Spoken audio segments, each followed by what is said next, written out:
Hey everyone, we are back for another exciting week of rehearsals. This week we are having our Season 2 finale Part 2, and we're also going to find out what made Christine say. Maybe blame all the elementary kids that ask me insane questions all day or something like that. And why Jack said. Much like a bass drum, it's also a visual. Yeah, exactly. All this and more, so get out on the field and we will see you back on the sidelines for this week's episode of On a Water Break. 8 off the mat and go. Welcome to On a Water Break, the podcast where we talk everything marching arts. Everyone, bring it in. It's time for a water break. All right, welcome everyone to the final episode of Season 2 of On a Water Break, the podcast where we talk about everything you and your friends are talking about at rehearsal on a water break. I'm Steve McCarrick, and I can't believe it's been 52 episodes this season. I remember it just felt like we started Season 2 with Eric Carr about a year ago, almost 52 weeks ago. And here we are, not counting all of our bonus content, we've made it a whole year to Season 3. So, you may have already listened to our part 1 of our Season 2 finale, where we played some trivia. We listened to some clips from the podcast throughout the season. But to continue on here, we're adding in our producer, Christine. And we've got almost everyone from part 1 here to join us. So, this week here, we've got Trish, we've got Ricardo, Jack, and then we've got Christine here with us as well. Christine, thanks for popping on for this second half of our Season 2 finale. Hi, everybody. Yeah, how you been? How's your 2024 been going? Well, 2024 is kind of, I don't know, it's kind of hard to say. It's a little bit of both. It's a little bit of rinse, repeat. Guard closet just kind of rinses, repeats, and we continue on with the same kind of stuff with that. My teaching job is kind of rinse, repeat, although I'm enjoying a little bit calmer and quieter year than I had last year. And, worked in some travel and, got to go to the West Coast, all the way to the West Coast for the first time back in the summer. Got to check out Disneyland. Well, you heard that from Jeff a couple episodes ago talking about that. So, good stuff. Well, that's great. I'm glad that you're here. Glad you had a good 2024 so far. And we're here wrapping up Season 2 finale. So we've got Trish, Ricardo, and Jack on the line with us as well. But we just got done recording our Season 2 finale. Something that stood out to me, it was crazy just like how long we've been doing this now and how frequently this show comes out. Like, I think Nicole did 17 episodes. I did 14 of them. Like, it's just pretty cool, this like thing we're a part of here. I love doing all these episodes. But Trish, was there anything that stood out to you from Season 2 or from the finale we just recorded that you thought was like, whoa? I would like to mention that I won, I think, 2 out of 3 or 4 of the trivia questions. Yeah, because you've been working hard. I would like to, give myself a shout out there. I thought it was really awesome to have Jackie back from maternity leave. Thought that was really great. Yeah, I think I'm pretty sure I heard that Jackie was pregnant, and then I have not heard from Jackie since then. Exactly. It's how On a Water Break worked out for me. We got to split these responsibilities. It was cool to talk to her again. Yeah, it really was. So that, and always, recapping WGI and all our good times together always makes me smile. So we do what we love what we do, right? Yeah, I'm happy to be back on the show here for, another Season 3 coming up, and then, continuing down the road of teaching and seeing what more cool stuff we can get up to. I definitely have big plans for 2025, I would say. It starts with United, but it does not stop there. So I'm excited to tell you guys more as we get on. But excellent. Ricardo, is there anything that you thought stood out from 2024 or from Season 2? Yeah, the fact that I went from being a guest on an episode to a guest host to a full-time host. So I'm going to say that 2024 was kicking it for me. I had a good time. Yeah, we've been happy to have you on. It's been I feel like immediately everyone was in agreement. We're like, okay, so Ricardo should probably have his own show. We should have Ricardo on anytime Ricardo wants to come on. Oh, you guys.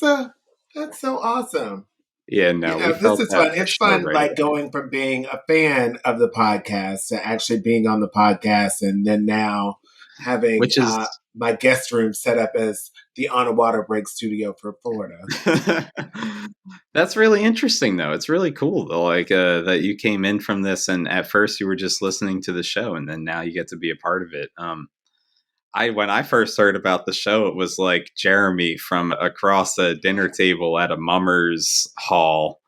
He was like, "So, Steven, we need you. We need some younger percussion folks up in the mix." It was So I got in. Nicole asked me to do like a recording. It was like a question for something for an episode that was happening. And so I recorded that. And then she goes, "Hey, do you want to be a guest on the show?" And I was like, "Oh my God, I love the show." She's like, "You listen to the show?" I was like, "Yeah." I was like, "I listen all the time." I was like, "It's a podcast about the marching arts." Hello. Yeah, I'm a fan. exactly. So, That's exactly right. Who would have thought a year ago that I would be here on the season finale recording as one of the hosts for the season finale recording? Well, who knows? It's a show for the marching arts buff. Maybe one of you listening will be here on the season finale next year as, someone that we love talking to week after week. Hey guys, dreams do come true. All you got to do Yes, is they do. just ask. Literally ask. Hit us up at On a Water Break on Instagram or other social medias. We'd be happy to chat to anyone that's a big marching arts buff. But Jack, what about your 2024? What did you think joining the show? I think this last year too, right? Yeah, no, it's been a blast. This past season's been really cool because I've been really focused on doing one-on-one specials. I loved talking with Rob Jett this year. That was a blast. He's always a treat. That episode was awesome. That loved was it. really great. It was just so much fun to just pick that guy's brain. Like freaking legend. Absolutely. And, I really like that type of panel format where we're able to bring in those professionals who've had that experience for so long, right? And I feel like this is the best platform to really provide like really beneficial information and experienced information to new instructors. So, and I know that a bunch of instructors listen to our podcast. So, it's an excellent, really good resource. So, providing that's been awesome this year.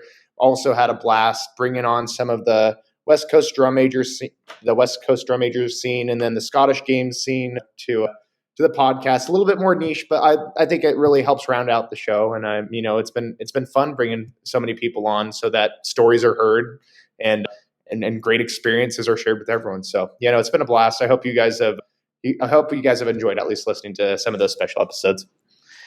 Yeah, totally, man. I think it's cool too. Like doing the show, you get to really meet a lot of different people. You can kind of set up conversations that you want to have. Like you want to pick 100%. someone's brain, you get to just say, "Hey, why don't you come be on the show?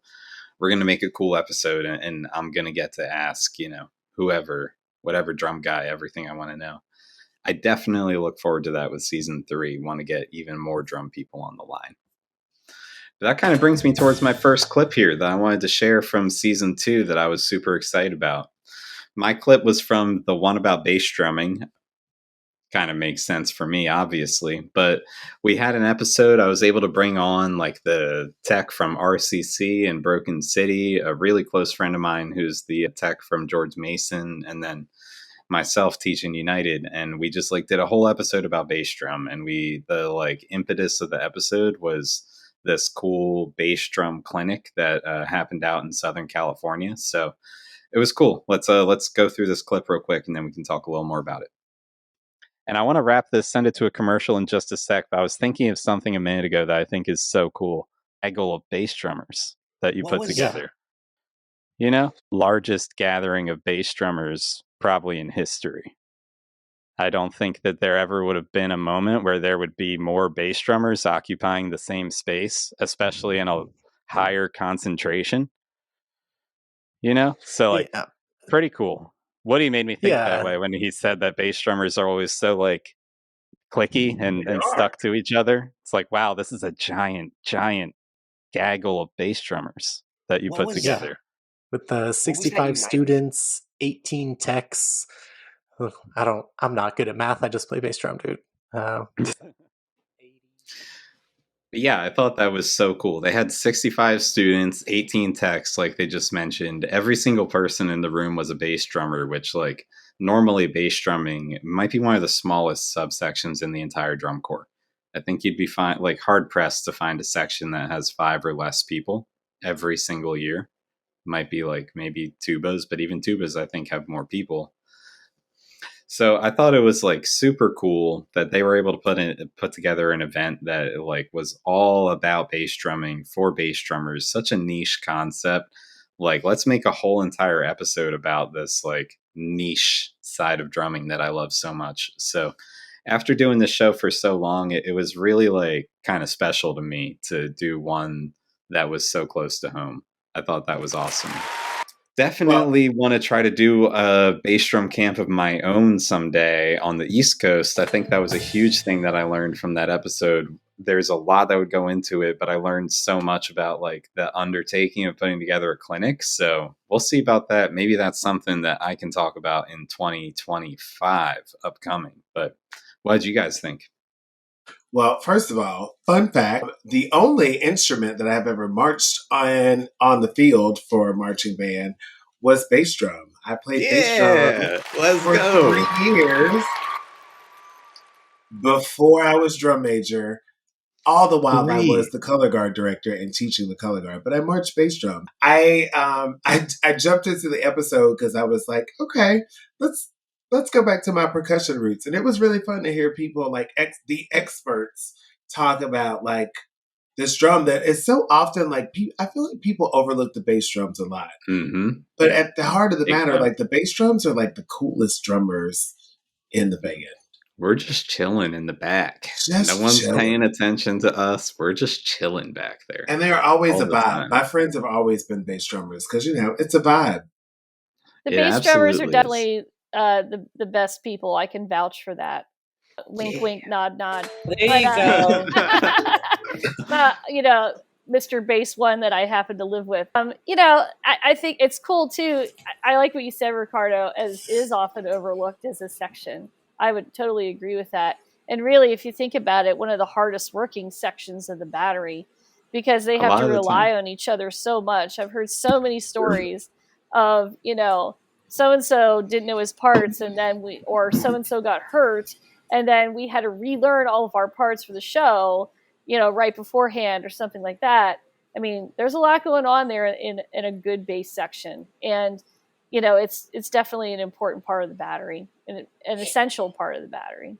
And also just from like an execution standpoint, when you see like the bass line like cooking, like it is a machine. It is an absolute machine. So like not only is it like an amazing sound that instrument produces, but like the visual of it is, there's so much you can do in regards to visual. And I mean, like just go watch DCI, see what they're doing, see what they're cooking up there. There's something new and interesting every year in regards to the bass drum. So yeah.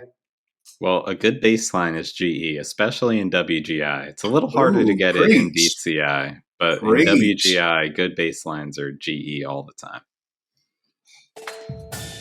That's going on the t-shirt. A good bass line is GE. But yeah, that'll be my bass t-shirt. One of my first t-shirts that I'll put out. I got you. Well, let's see. Maybe we got some good drum major concepts too. I know the drum major, much like the bass line, one of the smallest sections in the drum corps, probably the smallest one. 2 or 3 of you guys. Jack, what was your clip from 2024 that you wanted to share with us? Yeah, so the clip that I had from 2024 was from our Drum Major California State Championship video. So basically, I rounded up 2 of the recent Southern California champions, and then 2 of the recent Northern California champions. And so the past 4 or 5 years, it's basically been a NorCal SoCal win either way. So it's been going back and forth like mad. So the competition's great here on the West Coast for drum majoring, but it was fun to just sit down with the past 4 state champions and just shoot all the concepts that we had about, like, you know, like what does it mean to be a drum major? What was our experience like? And, you know, like our journey going through that position. And so the clip is with my my really good friend Chance. We're judges now for drum majors on the West Coast, but it talked about the first time we saw each other. So let's get it played. And then, so the year at 2018, I'm up in Fresno. It was in this big old stadium, and it was so cool getting to like rehearse out in the parking lot, warm up. I remember seeing you too. It was the first time the paths crossed, and I was like, "You look kind of weird." You're Louis Vuitton, and I'm like, "You're with my bass." It was like the first NorCal SoCal crossover in like 30 years, and we're just like, "What the heck are you?" Anyway, I think that was the first year they did a state championship, right? Yep, exactly. Yep. Yeah, since like what, early 2000s. Yep. It was. Yeah, so it was great. It was great. I think we were just so fortunate that our senior year was the year that they brought back the state championship after it had broken apart in the 90s and early 2000s. Our first year was sort of the first crossover event in regards to the NorCal style drum major and the SoCal style drum major. So that bridge work, like that first step towards bridging California back together, was awesome. And even though it was like a small moment where I was like, yeah, you look really weird. I've never seen that type of drum major before. Like it's so funny to look back at it now that we have that establishment of the state championship, and every year we have that going, how things have grown and how we've taken concepts from both sides and really, really pushed the art form forward for drum majors. So it's a small clip, but it means a lot to me. So, it's been awesome. It's crazy. It probably sounds like a foreign language to some of you guys, though, right? Okay, well, here goes another fun fact. I was drum major for 5 years, 2 years in high school, 3 years in college. And I had no idea that this entire facet of the world existed.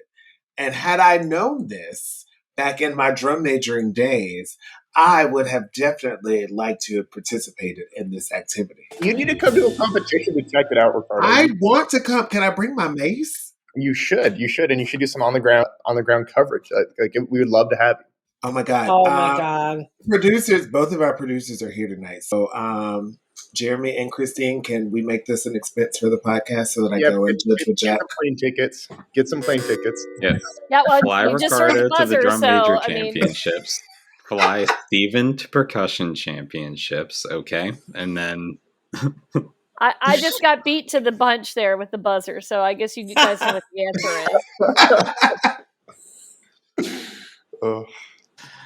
Well, definitely happy to have you on the show. I'm glad that we have a drum major voice. It feels like the show is rounding out in a lot of ways and 100%. getting, like all the different sections of the ensemble more represented. So it's been awesome having you, and I look forward to all the different stuff that you'll record in 2025, Jack.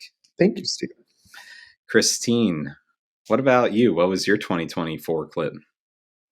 The 2024 clip that I picked was from our good friend Ricardo right here. And what I really liked about it was that it kind of transcended, or it like what we were talking about just a couple moments ago. We were talking about how, our podcast encompasses so many aspects of the marching arts. And what I really liked about what Ricardo said, he was talking about making connections with students. And, that can happen in so many positive ways, no matter what what type of ensemble we are involved with, how competitive the ensemble is, if it's, a group that doesn't compete. It doesn't matter. Anytime there's an ensemble and anytime there's an instructor and student, there's going to be that sense of community building. There's going to be that sense of relationship building. And that really speaks to me a lot as a full-time teacher, because, that's what I'm doing. I'm teaching, elementary kids how to blow into the right end of the instrument and, play 5 notes in concert B flat. But I'm also, making connections with kids too, and hopefully, making lasting connections with them. As I'm getting older, I'm running into more of my former students at school.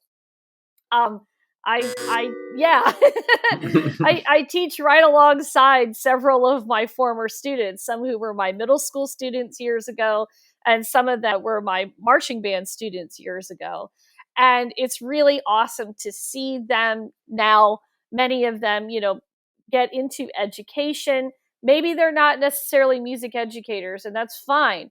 They're still involved in making connections with people and making connections with students and building community and all kinds of things like that. I just ran into another one of my former students the other day. I didn't even recognize him. He didn't even recognize me at first. And then a couple days later, he came up to me and said, "Hey, you were my band director." And I said, "What's your name again?" And he told me, and just like, fireworks went off. Like, oh my goodness, it's so good to see you. And I hadn't seen him in maybe like 15 years. So it was really neat. So the clip I have of Ricardo is talking about making connections with students and the fact that, a lot of the things that we teach them, all these, wonderful shows and this choreography and this drill set and this bit of music and all that stuff, that's all wonderful. But what's really more important than that, and most important, is all those connections and memories that they're going to make. So go ahead and roll they have it. this little tiny moment with you, and whatever that tiny moment is, they go, "Hey, I remember when he got a Jolly Rancher from me." Or, sometimes I take candy out to the field and I just walk around and I sneak them to kids and "Here, eat this," Like you have to do those things to make the kids want to be there, make them remember, because that's the stuff that they're going to remember in the end. They're not going to remember, 5, 6, 7, 8. They're not going to remember where you placed. They're not going to remember any of that stuff. They're going to remember the bond that they had with the instructors. They're going to remember the bond that. See, this warms my heart because, I am in the retirement year. So everything is like the last this, the last that for me right now. And so we just finished our state championships on Saturday. We had our community night on Wednesday night before we got ready to leave. And I looked out in the audience and there were all of these former students that had been color guard members that just came back to the show just because they wanted to be there. And also parents of kids that graduated years ago. And it's really hard for me right now, stepping out of the classroom and into this new role where I'm not directly going to have, a set group of students that I'm going to follow for 4 years. But just seeing all of those people there and knowing that they came back because of that was their home, and to be able to make a home for those students. And that's the one thing that I wanted to always do for my kids is like make sure that they had a place where they felt loved and at home. And because my directors did that to me, like when I go home to Mississippi, I still talk to my college band director. I still talk to my high school chorus teacher. I still talk to my vocal coach. Like I talk to all of these people because they had such an impact on my life and they made a home for me. And I just wanted to be that person for my kids. And I strive to do that still. And hopefully in my new life, this will transition over a little bit and I can make that still happen. But it's just important how we treat kids and what we do and building our programs. You can't build a program if you don't have kids that believe in what you do. And they're not going to come back and they're not going to want to continue to work hard for you if they don't feel loved and cherished. And that's just my MO. So thanks for picking my clip, Christine. I appreciate that. Well, of course. I mean, I'd also think too about how it impacts them, going forward. And like I said, I get to see some of my former students on a daily basis. And I get to see them teaching. I get to see one of them as a principal. And, yeah. Now, he's not one of my principals, but he's still in the district. And I get to see him be a principal. And it's really neat. And I also think, too, about how I still maintain connections with people that were my instructors or directors. And I just think when you were talking just now, Ricardo, it made me think of this past year when I was at homecoming for Penn State. And, I'm there in a block of 400 alumni. And I was kind of apprehensive about doing it this year because none of my other friends were available. They all had other things to do. And I thought, oh, do I really want to do this? Because I don't know as many of the other alumni. Won't be anybody else from the time I marched there. And I'm still so glad I did it because I made connections with other people, despite the fact that they weren't people that I marched with. And and I'm sitting there at rehearsal and, we're getting ready for some announcements and things like this. And one of our former directors is also an alumni. So he marches with us every year. And, he just walked by and I really wasn't paying attention. And all of a sudden I felt like a just pat on my shoulder. And, there he was. And he was the director for many, many years and taught hundreds of students. Not only as a music professor, but as the director of the marching band. But he took that time just to walk past me and just, give me a quick pat on the shoulder and say hi. And I'm telling you, that means the absolute world to me that he just took that small moment just to say hello back. Go State. Right. You got to be somebody's person. And that's the thing that I really strive for, is the fact that, like, whatever happens, I want to know that there are kids out there in this world that, like, when they think back on their high school career and they think about the good things, they go, oh, that was my person. So, yeah, it's magic. That's the magic. It definitely is that personal connection that I can remember being what, like, kind of draws you to the activity as well. It's like one good teacher, one good educator is what makes you from a high school band kid to like a band person. So totally cool for Ricardo to do that for so many students, but for all of us as well. I know everyone on the call does that for all of our students. So Trish, what do you have for us for 2024, your favorite clip? So I think it was late July, early August. I guess it was late July. After we had lost Peggy Twiggs, the legendary color guard instructor, we did a tribute episode to her. And that episode meant so much to me for so many different reasons. First of all, we had Barbara Hopkins on the show, who was a former 27th Lancer. And she talked about going on the field, being a member of the 27 Lancers and going out on the field. And she talked about so many of those experiences. And I was that little girl standing at the fence watching probably her performing, going, oh my God. So I had moments of fangirl, which were probably the better clips, but I really wanted to use this clip because it was kind of, Jackie asked us to kind of talk about, kind of our Gush should go to be about Peggy and Peggy related and what did we want to say. And Peggy was one of my instructors when I was in Royal Guardsmen. She lived in Massachusetts and we practiced in Queens, New York. So it wasn't like she was a full-time regular, but she came in now and again to tag. I chose this clip because I feel like I'm so grateful for that whole period of time in my life. And I feel like the instructor and the person I am today is because of my marching experiences. And I wanted to use this clip because I'm actually thanking her for everything she did, and it can't be said enough. So I wanted to say it again on this podcast. So let's hit it. To Peggy, I want to say thank you. I think I said everything I could say to you when I ran into you guys in the Dayton airport that year. Thank you for, everything that she taught me, everything. I know it was only a really short time. I do have a really short story. So she also came back with Jerry and George and that whole crew in 1986, which was our Dindada year. Those of you who remember that show. Thank you. So there was one part of the show where I was a saber. And then in the middle of Dindada, almost all the sabers went on rifle except for myself and one other girl, Jackie. And she was like a soloist. So when there was one part in rehearsal where Denise Bonfiglio took the rifles and she was over there with them. Yeah. So the moral of that story was that she was so chill when she came over and I was spinning by myself and she's like, why are you over here by yourself? And I'm like, because I'm not in that part.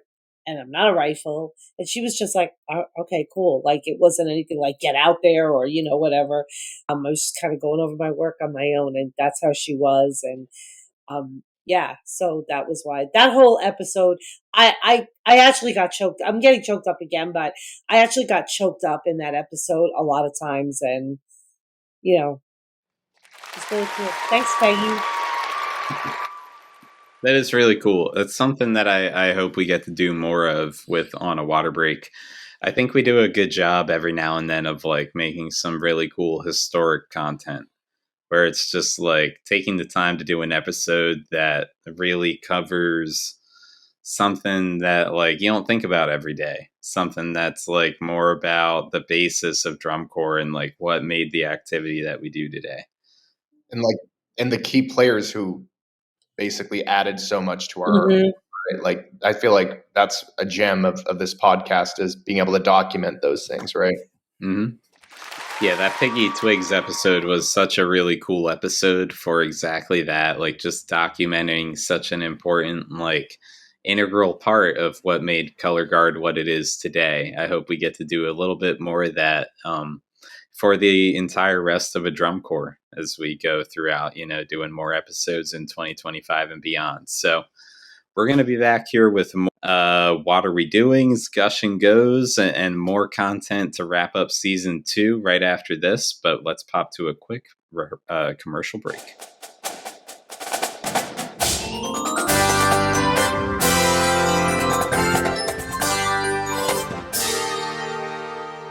Hey, this is Christine Ream. And Chris Green. Guard Closet was founded as a consignment business in 2000. Since then, it has grown to include winter guard, band, percussion, and other genres. We can help you with custom flag and costuming designs. Our consignment inventory has plenty of great looks for your color guard, drumline, and marching band. Pay it forward.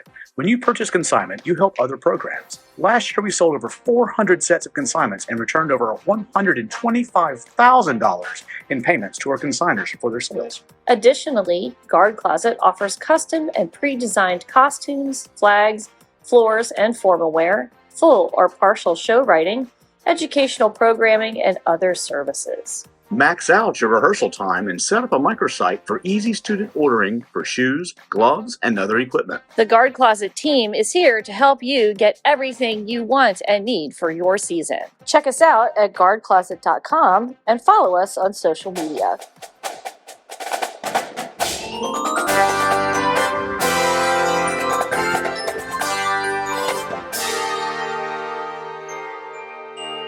All right, well, it has been a blast talking about season 2, favorite moments, and other sorts of recaps from the year, but I've got a couple hot takes that I want to talk about. So, what are we doing? What are we doing?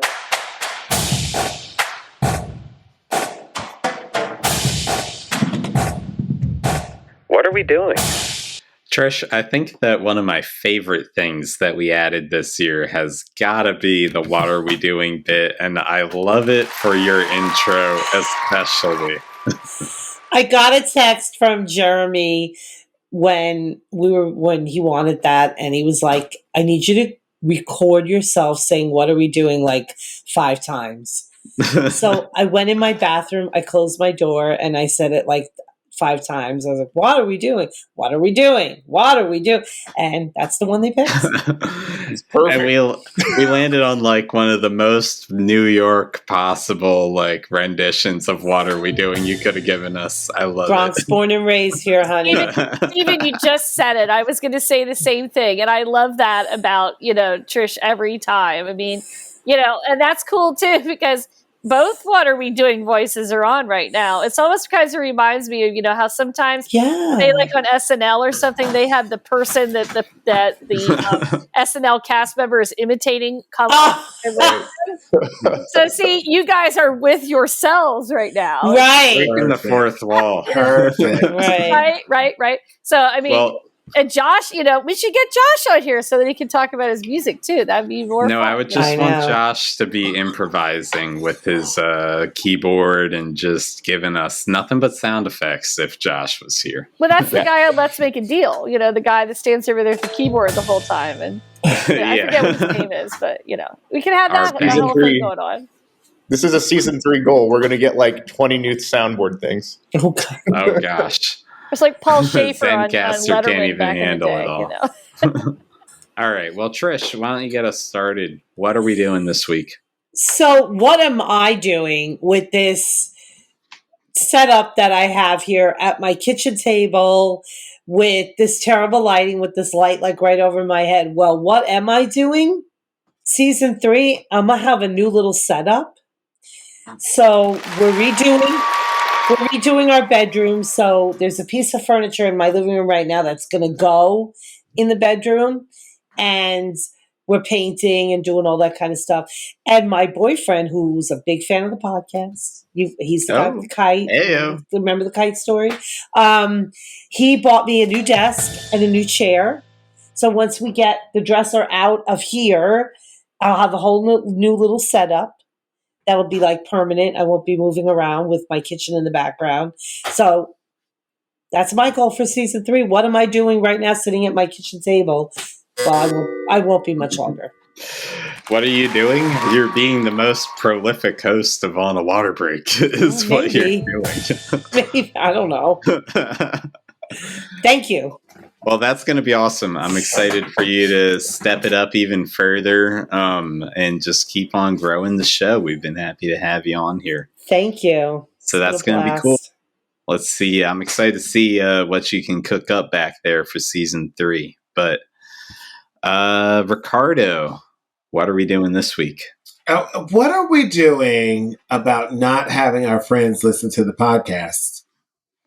I'm going to call you out. My friends who don't even have any affiliation in the marching arts other than they are just my fan support group, listen to the podcast. And it is a weekly thing. After the podcast is released on Friday, I start getting all these text messages in my best friend group. Like, oh my God, what was Trish talking about this? And what did Steven was talking about this? And I didn't know this whole thing existed. And then I have to go through and explain all of this stuff. But it's really nice to like have friends that are supportive, that listen to a podcast about a world that they're not even in, when all of you who are listening have friends that are in this world, that know exactly what we're talking about. So what are we doing about not making sure that our friends are listening to On a Water Break? Jeremy, quick to applaud that one. Guilty as charged. No, you're right. I should at this point, I really need to get more people listening to it, man. Because even when I was listening back, something I thought was cool was when I was listening back to figure out what clip I was going to present to the show. Because, like, honestly, a lot of the time I record the show, I don't necessarily always do a good job of listening to it back after the call. Oh, listen, I do not listen to myself. I listened to the first episode that I did, and I was like, this is weird. Mm-hmm. So I 100%, full disclosure, listeners, I don't listen to the episodes that I'm on just because you're here. I lived through them. And I don't want to hear my voice, but I do go back and listen to all of the episodes that I'm not on to hear what my friends are talking about, mostly so that I don't seem stupid when I get on the podcast the next week. But just because it's great conversation. I mean, like I said, my friends that don't do this, like they have genuinely become listeners of the podcast, including my husband. My husband listens to the podcast. I called him the other day, and he drives around a lot for work. And I was like, what are you doing? He was like, oh, I was listening to the one of the episodes of your podcast. I was like, oh, which one? He was like, oh, you're not on it. Don't worry about it. It's like, oh, okay. That's devotion. That's fine. But hey, that's good. You know, we're getting the word out to the quote civilians as well, right? You know, that's right. That's true. Those who are not marching arts people, maybe they're going to learn some more about what, you know, all of us, you know, strange marching arts people do, and, you know, get a little bit more, maybe broader horizons about what it's all about, so they understand what all of us crazy people are doing all the time, and, you know, driving all over the place and going to hours upon hours of rehearsal and all these sorts of things. So you get it. Listen, band directors, color guard instructors, when you have to answer all of those crazy questions about all of the things, just tell your parents to listen to the show. They'll get insightful information and they'll be up in the know. And then you can have meaningful conversations with them while you're sitting around on a water break. Cha-ching. Got the branding in there. I got the branding in there. I did it. And you got the sound effect too. It's perfect. Yes. Well, I'll put it right out there. You're exactly right, Ricardo. In season 3, I could do a better job of getting even more of my people to listen. We do something cool. It'd be fun to get even more folks in the fold and seeing what we're up to here at On a Water Break. So I'll take that as my personal to do. But for now, in the meantime, Jack, what was your what are we doing for this week? What are you kind of thinking about? What are we doing about getting young instructors onto the podcast for next season? I think I would love to have a podcast to just have a roundtable with young instructors. And, let's even take it a step further. Let's bring some seasoned veterans in to just have that crossfire conversation on the podcast. I think that would be really fun to listen to. And I think, it's a learning experience for everyone, always learning, always growing, right? So I think That would be a blast, right? Yeah. I mean, I totally agree. I want to get more percussion people on. I still feel like we haven't gotten as much percussion as I want. And now, to be candid, the amount of percussion that I would want is nearly 100%. Not quite. The show's opened my mind. I'll take 95%. But we're a little lacking up until there in this point. So maybe next year we can get a little bit more drum shows going. I'll try to get some of that cooking for us when I'm the host, at least. Love it. Christine, what's your what are we doing this week?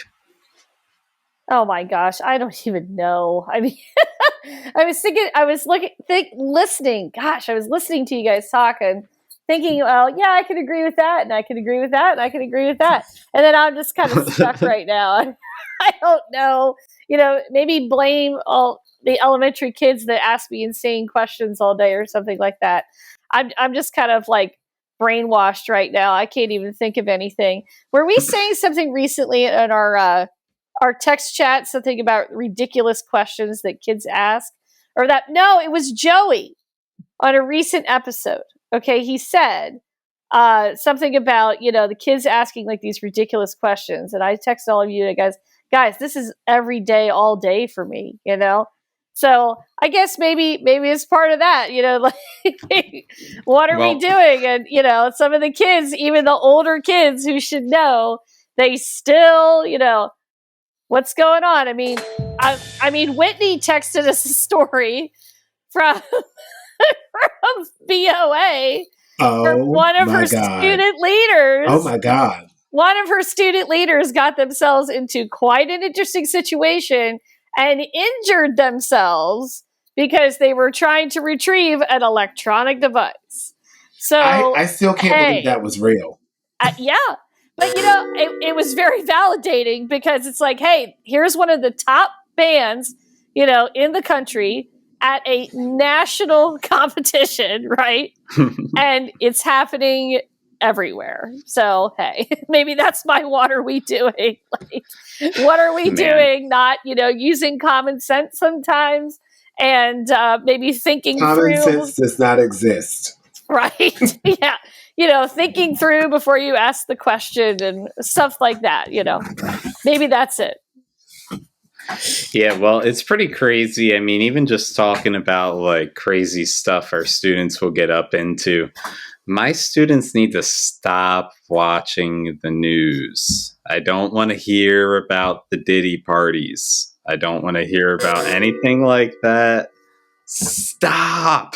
I don't know what it is about being 15, but my little drumline students cannot stop being little edgelords all rehearsal long, bringing up anything that they see in the news. Do you guys deal with that? No. No, not Diddy parties. No. I refuse to believe that this is just my high school. My 15-year-olds make No, jokes about I mean, but this. they are. But I think they're getting their news from TikTok. And it's Yeah. just crazy. And they think they're watching the news, which is a whole nother topic of conversation for when On a Water Break goes political. But we're not going to do that today.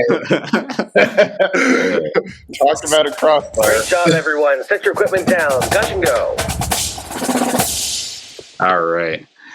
So, Trish, what do you got for us to gush and go on here in our last episode of season 2? So I keep forgetting this every time I record, but it is a good gush and go. Every time I'm like, I should have done that one. So a few weeks back at U.S. Bands New Jersey State Championships, I'm bringing my color guard to the gate, and I had my On a Water Break backpack with me. And I'm standing there like we're getting ready to go on the field.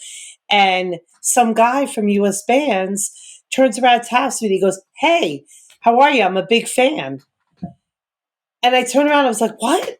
And he's like, "Yeah, I listen to you on the podcast." He saw my back page. I listen to you on the podcast all the time. So we took a selfie. We did a quick little "What Are We Doing" video, but okay, 15 minutes of fame. So we're getting out there.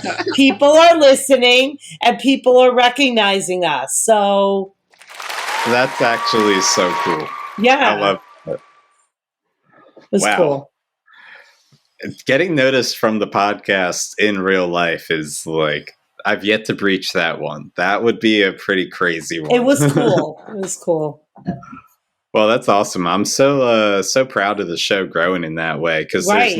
there's not a ton of like shows out here for the marching arts. So as far as it goes, like we really we kind of build up a good little thing. If you're a big marching arts buff, you might listen to On a Water Break. At the very least, I would argue you should. But Ricardo, what do you got for us this week to gush and go on about? Oh my goodness. So after 29 very long years of being a performer or being a high school marching band color guard director, I have just retired from the marching band realm, and I did it with the W by winning the Florida Marching Band Championships. So I did it. Yeah. Congrats. Good job. It's a little bittersweet. For those of you who follow me on Facebook, I did a recording from our last outdoor rehearsal, and I was down on the field with the kids. I almost got hit by a flag, and one of the kids was like, "Get out of my way," which I was like, "Yep, I trained you right to not worry about who's on the field with you, but to just do your job." But it's a little sad, and I'm going to miss having that interaction with kids every day and doing all that stuff. But it was really nice to like go out with a win, and like all of our hard work, and through 3 hurricanes this year, the tropical storm that started at the beginning of the school year had to miss a little bit, and then the 2 major hurricanes that came through, we still somehow managed to get it all together, and the kids worked really hard in the end. And a lot of it was they knew it was my last one, so they wanted to make me proud, and Lord knows they did. They made me very proud. So I'm gushing about that, and I'm going and not having to be at a marching band rehearsal anymore. Which also means, shameless plug, I'm available for consultation. So, if you need someone to be an eye for you, hit me up. Well, congratulations, Ricardo. That is very well deserved, and no better way to go out than to go out on top. So enjoy that one. Jack, what do you got for us for Gush and Goes for this week? My gush and go for this week would have to be seeing 2 of my seniors graduate through their final competition. They both took first. So one went to the NorCal Bay Regional, then the other one went to the Valley Regional for NorCal, and they both came away with like a score of 94. So it was like an outstanding performance from them. And these 2 performers were amazing. They were the first girl drum majors that had been part of the position for the drum major position for their respective bands, and they kicked butt. They were so empowering, and it was just so awesome to see to see such strong, inspiring leadership. And that's the type of stuff that bands need to see, and I'm going to be the first one to say it's totally a male dominated field. I think drum majoring, and, the more women we can get in that art form, the better it's going to be, and so to see them take that step is just, it makes my heart sing. So that's what I'm gushing and going about this week. Nice. Yeah, it's cool to see like even more people get involved with drum majoring, and really like I bet that drum majoring and bass drumming have a similar thing going on where like it grows so much because it's really not a lot of people do this. So every year it's like becoming a bigger and bigger and boys in color guard. We need more boys in color guard. All across the board, growing and seeing it become a more like inclusive and just big picture type of activity that everyone can do. Love to see it. Christine, what are you gushing and going on about this week? I'm going to gush and go about a really great rehearsal that I had just earlier today. Now, I understand that I teach elementary band, and I know that those kids aren't marching anywhere. But eventually, hopefully, some of them will. And you always have to remember they got to start someplace. And if we don't sit them down and make sure that they put, their left hand on top of the keys, the clarinet and saxophone, they put their right hand on the bottom, and they play, quarter notes and eighth notes correctly, they're not going anywhere else. And I had our schedule at our school doesn't allow us to have full band rehearsals until right before the concerts. So so we have only small group lessons, and then we put them together for like 2 rehearsals, and then they play a concert. And so we work a lot of magic. And but anyways, we make lemonade out of lemons every day. But what I meant to say is that I had many students today experience their very first band rehearsal ever in their lives. And oh wow. Yeah. And another teacher and I worked together to teach this band. He and I split the band between us, and we were just amazed because the teacher I work with, he was my student teacher several years ago. And he and I have been working together for a couple years now. And we just looked at each other and we said, oh my gosh, this is one of the best first band rehearsals we've ever had. The rehearsal etiquette was impeccable. It's like we didn't even have to say anything to them about rehearsal etiquette. It's like they knew exactly what to do. The younger kids watched the more experienced kids, and our more experienced kids that played last year set the example and, showed the younger kids what to do. And it was just this awesome coming together of, again, some kids who had never, ever been in a band rehearsal in their life. And, you do take a lot of things for granted when you're an experienced person when it comes to participating in ensembles, okay? All you guys know how to walk into a rehearsal and get yourself ready to go. You know how to do that, okay? These kids, they don't know how to do that. They don't know that the flutes are going to sit up front. They don't know that the drums are going to be in the back because they've never been in a band rehearsal in their lives. They don't know that the music stands go up and down. It's all kinds of things like that. So it was just wonderful today. And then the principal stopped in and to find a student that he needed to give something to. And he, complimented the kids. He goes, oh, you guys sound great. I said, wait. I said, stop. And I said right there, so the principal can hear it, all the kids can hear it. I said to the principal, you've got to know these kids, many of them are in their very first band rehearsal ever, and they are doing an absolutely amazing job. They are just jumping right in, and they're doing exactly what we need them to do. And it was one of the best first band rehearsals I have had ever in like over 15 years of teaching elementary band. So it was really cool. Yay. Yay. That's awesome. I know. I still looked out and I still saw kids that, maybe were looking at the wrong line of music or, forgot where their fingers are supposed to go on the keys and all this sort of stuff. But it didn't matter because they were all trying their best and they were all focused and they were all really engaged with what we were doing and, really doing exactly what we needed them to do. So, yeah. So there it is. There's the foundation. You can't have the fun, fancy stuff without, the basics happening first. That's so cool. It's kind of funny because, like, as music teachers, I think so many people want to teach, like, at the higher level or whatever, what you might consider, like, a more flashy thing to teach. But all the time when you ask a student, like, who their most impactful educators were, you hear about, like, some of the very first educators that they had, like, the people that did teach them that, the drums are supposed to stand in the back, like, stuff you take for granted.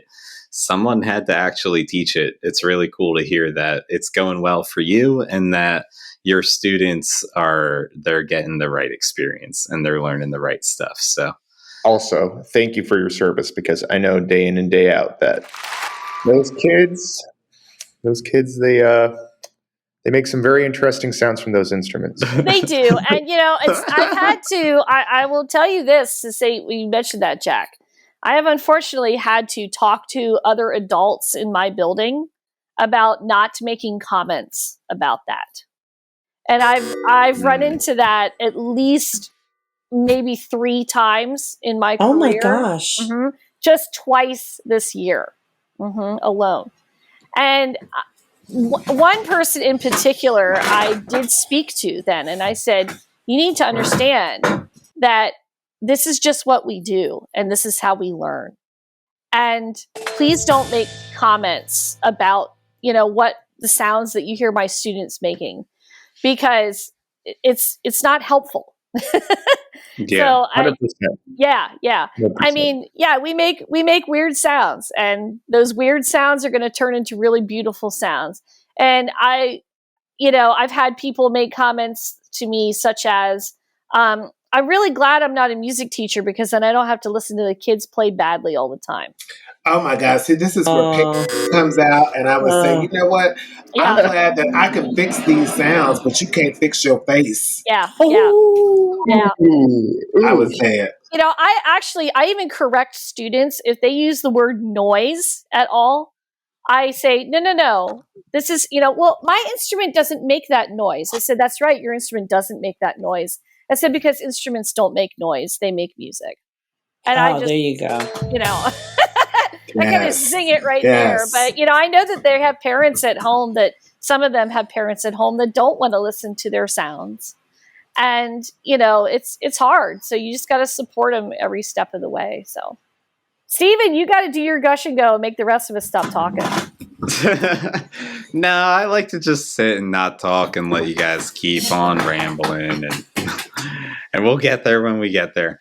But my gush and go, I want to know, like, I guess I had more of a what are we doing? My gush and go, I'm probably very happy about United and looking towards Bush this upcoming summer. I'll be back teaching drum corps at the Bushwhackers, teaching the bass line there, which will be great. Oh, I'm a Bush alum. Oh, come be a Bush member. Nothing's stopping you. I guess. She said no. No, I didn't. I said, yeah, I guess nothing is stopping me. I'll be back teaching Bush. That'll be fun. I'm really excited about that. I think UP Bass is off to a great start, even better probably than last year was. So that's just really cool for me. Like, being a young educator, as we've talked about, I finally kind of have the chance to, like, establish something at, like, the world-class level and build it year over year. So this is my first chance to, like, build upon what I established last year. And I think that we're doing great. We're picking up right where we left off, but with younger kids and months ahead of time. So I'm excited to see where that goes. And I do want to wrap with a quick, what are we doing? My what are we doing was going to be, I want to know, what are we doing in between ensembles during DCI live streams this year? I feel like there are certain podcasts out there on the internet that do a good job creating content for the marching arts that could be very well utilized in that sort of space. And I just want to ask, what are we doing with that time? There's like about 5 to 10 minutes between ensembles that you're going to need some idiot to babble on for a couple minutes in between, so I also will volunteer to tap dance. We've got more than enough talent, and I clearly we've got a lot of ideas for what we can do with those 5 to 10 minutes. So, Ricardo, we should record your tap dance and then have that as like one of the outro bits, just randomly sprinkle it in there. Okay, well, so comically speaking, yes, I am a classically trained dancer, but I'm terrible at tap, so it would be entertainment just to watch me attempt it. Much like a bass drum, it's also visual. Yeah, exactly. That's GE, all we guys. It's GE. Hey, it's called Gush and Go, not Gush and Stay. Let's go. All right. Well, thank you for a great rehearsal this week. Thank you, everyone, for a great season. Thank you to all our hosts. Thank you to our other guest clinicians throughout the season. Everyone was very amazing throughout all the episodes. Thank you for everyone on the call tonight. Jack, Trish, Christine, and Ricardo, and Jeremy as well. Couldn't do it without Jeremy. That's always been the case. So we've got some exciting new things planned when we launch season 3. It'll be happening very soon. One more thing. Don't forget, we've got our YouTube channel now where you can see all of our lovely faces, our reactions to the things we talk about as well. Go ahead and subscribe. You don't want to miss those visuals. They are not to be missed. You can also find a lot of old episodes, including the ones that we talked about here. So before you close out your podcast listening app, go ahead, subscribe to the show On a Water Break, write us a review, and share it with a friend. Follow us at social media at On a Water Break, and we'll see you at the next rehearsal on a water break. And go practice. The On a Water Break podcast was produced by Jeremy Williams and Christine Ream. The intro and outro music was produced by Josh Lyda. To learn more, visit lydamusic.com. And until next time, thanks for tuning in.